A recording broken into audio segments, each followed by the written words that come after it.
Dominoes fell yesterday as the Bears agreed to a deal with Lions offensive coordinator Ben Johnson to become their next head coach. Chicago moved quickly to get a deal done after Detroit got knocked out on Saturday. He beats out 16 other candidates who had been interviewed. So there's obviously, Shefty said to me on Sunday NFL Countdown, with the somewhat surprising loss of Detroit, that the coaching cycle, which we thought was going to extend weeks, was all of a sudden going to go like this. Because both Ben Johnson and Aaron Glenn are going to get jobs, and then everything falls into place. So take us through that part of it quickly, because clearly Caleb Williams is the story here. Yeah, well, Ben Johnson, obviously, Caleb Williams' development is priority number one for the Bears, and they feel like Ben Johnson will be the right steward for that. Obviously, they must feel like he has good head coach qualities as well, or else, they wouldn't have hired him for this job. But, yeah, Caleb Williams is their top priority, top pick in the draft. He has to succeed.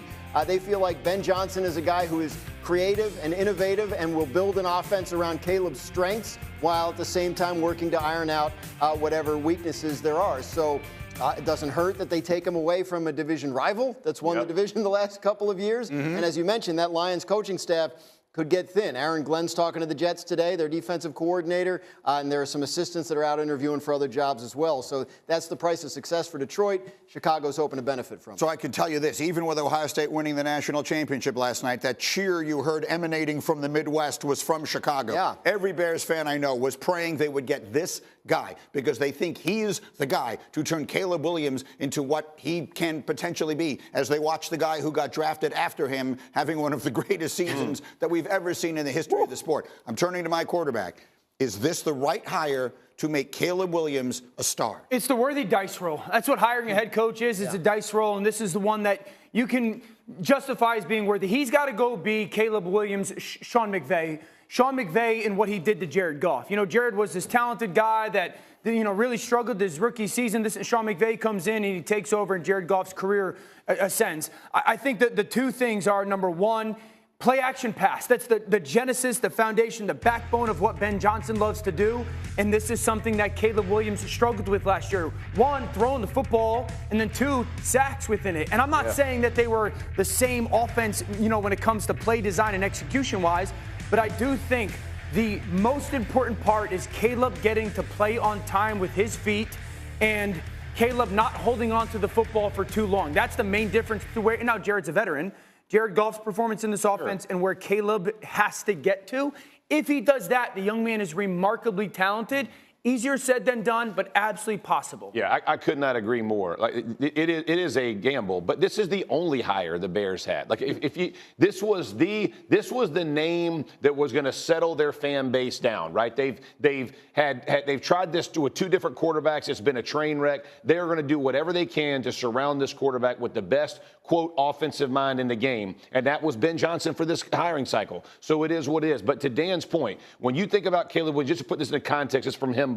70 QBR with 3 seconds or less, 12 with 3 seconds or more. You would not think that would work that way. 12 with 3 seconds or more. So what that tells you is it's paralysis by analysis. He gets when he has to make decisions, he doesn't know where to go with the ball. That's going to be Ben Johnson's first job. And let me tell you, he better bring somebody good with him because head coaching and calling plays, two different things. Yeah, that's the point that I want to harp on. And we all acknowledge that it's a gamble and maybe it works out. But you said that they hired him in part because it quieted the fans down. Yeah, that's not how you hire a coach. But that's a fact. Or you hired him because you think he's going to fix Caleb. Honestly, I don't think that's the reason to hire him anyway. Like the person who's going to spend the most time with Caleb is going to be the quarterback coach and the offensive coordinator. Yeah. Being a head coach is an entirely different job. So if you brought in Ben Johnson and you think that he's going to dedicate himself to that, then who's head coaching the team? Like, that's the concerning part to me. Ben Johnson, I would have loved them to have a guy who had previous head coaching experience.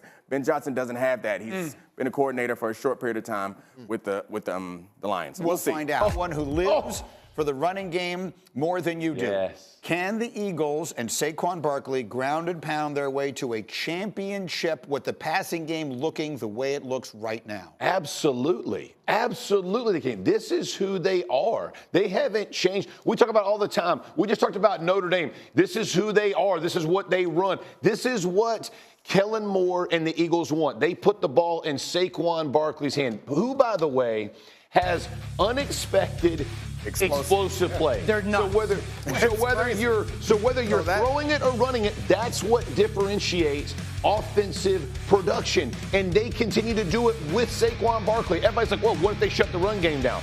Okay, who has? Nobody. He's run for 2,000 plus yards. So until somebody does, everybody has a weakness. Saquon Barkley in this offensive line is a strength that they play to.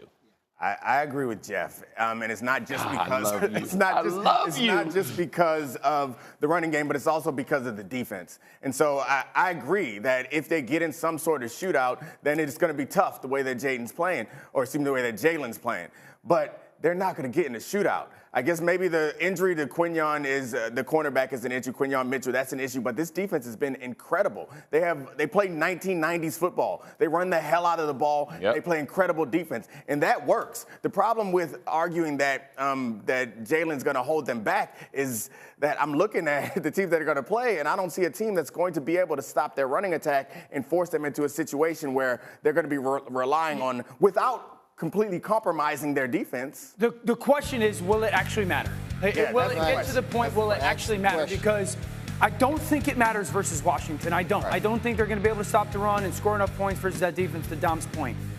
It's hard for me, in my mind, to think that this passing game will not have to make a throw in a big moment against a Sean McDermott defense than when Josh Allen's having the best year of his career in the Super Bowl, or a Steve Spagnuolo defense with Chris Jones and thinking a chance to three-peat. So, I get the point of it, but it's hard for me to think that this offense, pass game-wise, isn't going to have to make one throw in a big moment versus a really good defense and in an elite defensive coordinator, Hall of Fame coordinator. That's the thing. If you think they can't make one throw, that's where you and I think. In that moment, you know what I'm saying? The argument where I start to agree with you guys is if we are in a situation where they're down by a couple touchdowns, and he has to make 8 or 9 throws, that's different. Right. But in this situation with their running game, the way that the defense will have to be compromised, he can make a throw or two. Exactly. It's absurd if you think he can't make a throw or two. Can he go back and forth with Jaden Daniels the way Daniels is going right now if it's close in the fourth quarter? You don't have to shut down the Eagles' running game. You have to keep Saquon Barkley from running the length of the field.